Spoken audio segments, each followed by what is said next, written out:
ఏ పుణ్య కార్యక్రమం, పూజ, వ్రతాలు, మంచి పనులు చేయాలన్నా ఆదిదేవుడు వినాయకుడినే పూజిస్తారని senior gastroenterologist doctor Shankar Sharma పేర్కొన్నారు. ఈ సందర్భంగా ఆయన మాట్లాడుతూ జిల్లా ప్రజలందరూ సుఖ సంతోషాలతో వర్ధిల్లాలని కోరుతూ ఆయన జిల్లా ప్రజలకు వినాయక చవితి శుభాకాంక్షలు తెలియజేశారు. మనం ఏ కార్యక్రమం తల పెట్టాలన్న ముందుగా వినాయకుడిని పూజించాలని మన వేదాలు మనకు వెల్లడించాయని ఆయన తెలిపారు.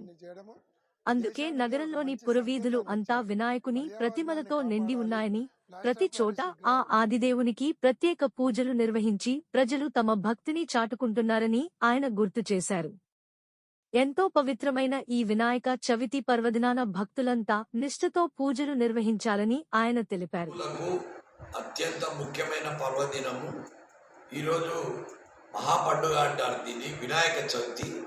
అంటే అన్ని విఘ్నములు తొలగిపోవాలన్నా, ఏ కార్యక్రమం చేపట్టాలన్నా, మనకు విజయం రావాలంటే ముందు వినాయక పూజ అనేది చేస్తారు. ఈవెన్ వేదాలలో కూడా రాసుకుంది.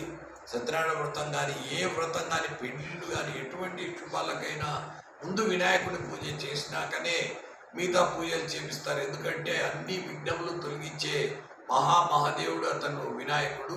సో మన కర్నూలు జిల్లా ప్రజలంతా సుఖ సంతోషాలతో హ్యాపీగా ఉండాలని, వినాయక చవితి జరుపుకోవాలని నేను ఆకాంక్షిస్తూ, నేను కూడా ఈరోజు పండగ దినంన నేను కూడా వినాయకుడికి మొక్కి పూజలు చేసుకున్నాను.